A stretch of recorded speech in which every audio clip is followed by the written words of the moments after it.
This is the last Monday of the month of January. Monday of the 4th week of the ordinary time. Last Monday na po ng January. Ang bilis talaga ng panahon. Sabihin nyo nga po sa katabi ninyo, tapos na. Ano kaya yung tapos na, Father, no? Ano kaya yung tapos na yan, no?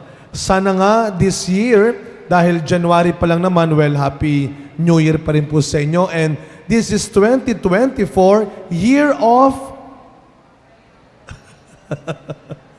Alam niyo, huwag kayo mag-alala, may 4 akong charismatic community na binigyan din ng Mass and Talk. Nung sinabi ko, year of, sabay-sabay sumigaw, dragon. Do not forget that this year is the year of the Lord. This is the year that the Lord has done for you. Amen? Palakpakan natin ang Panginoon sa bagong taon na ito na binigay sa atin. Kaya yung sinabi kaninang, tapos na, sana nga, this year, Father, matapos na ang matagal na sakit kong iniinda. Sana nga, matapos na ang marami kong pinapasang problema. Sana nga matapos na ang matagal ko nang hinihintay na magandang resulta. At sana, Father, matapos na ang marami kong bayarin sa buhay. O ba't parang mas malakas yung amen doon na? No? Parang yun yata yung gusto nating matapos talaga. Let us not forget yung word na tapos na. Bilang Mesiyas, dumating si Kristo sa mundong ito para tapusin ang maraming bagay sa buhay ng tao. To end the sufferings of man, the sinfulness of man, the poverty of man. Tapusin ang kasamaan, ang kasalanan, at ang kahirapan ng tao. At isa po sa mga mukha ng paghihirap ng tao sa mundo na tinapos ni Kristo ay ang pagkakaroon ng sakit. Maraming tao noon ang matagal nang pinahihirapan ng kanilang sakit. We've been heard so many stories of healing by our Lord. Ano yung mga may sakit na pinagaling ni Kristo? Yung babaeng dinudugo na alala ho ninyo? Yung bulag, yung lumpo, yung biyanan ni Pedro. And in our gospel today, isa sa mga maraming inaalihan o sinasapian ng masamang espiritu ang pinagaling ni Kristo. Maraming tao noon ang matagal ng maraming tinitiis na paghihirap. I remember when I was still in my former parish sa Mandaluyong, every first Saturday, meron kaming Mass for the sick. Nakita ko yung parishioner namin, sabi ko, sa first Saturday, dalin mo yung nanay mo. May Mass for the sick. Sabi niya, ay hindi healing Mass. Sabi ko, Mass for the sick. Kaya nga hindi healing Mass. Sabi ko, ano ka ba? Mass for the sick nga. Tapos sabi niya, sinong magmimisa? Sabi ko, ako. Sabi niya, bakit? Healing priest ka ba? Wow. Sabi, gusto ko sana sa Lord, bigyan mo nga ng sakit ito nang maniwala ito. Let us not forget that every Mass is a healing Mass. That every time that we celebrate the Eucharist, God can perfectly heal you. Amen? That every time that you attend the Mass, you have to prepare yourself. Dahil katulad ng lalaking inaalihan na ng matagal ng paghihirap niya ng masamang espiritu. Sabi sa gospel natin, walang makapagpigil sa kanya. Kahit ang kadena, hindi siya kayang pigilan. So ganun katindi yung matagal ng paghihirap ng taong ito. Huwag nating kalilimutan, mga kapatid. Bukod sa pananampalataya ng isang may sakit, narinig natin yan, your faith will heal you. Your faith has healed you. Pero, Bukod sa pananampalataya ng isang taong may sakit, mahalaga rin ang disposisyon, ang kalagayan ng isipan at kalooban ng isang tao. Maraming beses tinanong ni Kristo ang mga may sakit, anong ibig mo? Anong gusto mo? So every time and every day, God is asking us and longing for our desires. Kaya ngayong umagang ito, yan ang tandaan mo, yan ang ilagay mo sa puso't isipan mo. Tinatanong ng Diyos, Lunes na naman, bagong linggo ang nagsisimula, what do you want? Anong gusto mo?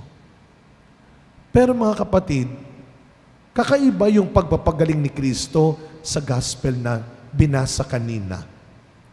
Yung iba, ang sinasabi kagad ni Kristo, be healed. Yung mga inaalihan ng demonyo, kung narinig ninyo, sinasabihin ni Kristo, tumahimik ka. Huwag kang magsasalita. But in our gospel today, kakaiba. Binigyan ng oras ng Panginoon yung demonyo. At tinanong niya, what is your name? Identify yourself. Alam nyo, kahit na kung sino-sino pang healing priest at kung saan-saan pa kayong pumunta, na simbahan, healing center, kung hindi mo rin gugustuhin kumaling, at kung hindi mo rin tutulungan ng sarili mo, walang mangyayari sa iyo. Kahit na profesional na doktor pa ang iyong puntahan, kung hindi mo rin babaguhin at tatanggapin na merong mali sa ginagawa mo, walang mangyayari sa iyo. Alamin mo, tanggapin mo, paglabanan mo, at pagtagumpayan mo. Maraming beses na siguro may mga kakilala tayo na paulit-ulit ang kwento sa iyo. Paulit-ulit ang sharing ng kanyang mga problema at paghihirap sa iyo. Then you ask yourself, minsan sasabihin natin, bakit ba hindi pa ako gumagaling? Tanungin mo muna, paano ka gagaling kung hindi ka pa rin nagbabago ng lifestyle? Paano ka gagaling kung hindi mo pa rin tinatanggap ang katotohanan may mali sa kinakain mo? May mali sa ginagawa mo sa sarili mo. Tanggapin natin. At sana wag nating kalilimutan na araw-araw binibigyan tayo ng pagkakataon ng Diyos na gumaling pa rin, na lumaya pa rin. Last October, I was in Abu Dhabi to give the retreat ng mga OFW. Yung mga kababayan natin doon, 2 weeks. Well, may side trip, no? Namasyal din kami. At habang namamasyal kami, nakabasa ako ng karatula. Nakalagay doon sa karatula, POD only. Sabi ko doon sa Pinoy na kasama ko, ano yung POD? Sabi ko kasi sa Pilipinas, sa parokya, ang tawag sa POD, Priest of the Day. Ano yung POD dito? Sabi niya, Father, parang ano sa atin yan? PWD. Diba sa atin? PWD. Persons with Disability. Sabi ko, ano yung POD sa inyo? Dito, Father, ang POD ay People of Determination. Araw-araw, tuwing ginigising ka pa rin ng Diyos, tinitignan ka ng Diyos, hindi bilang isang taong puno ng kakulangan at kahinaan, pero bilang taong merong pa rin kakayahan.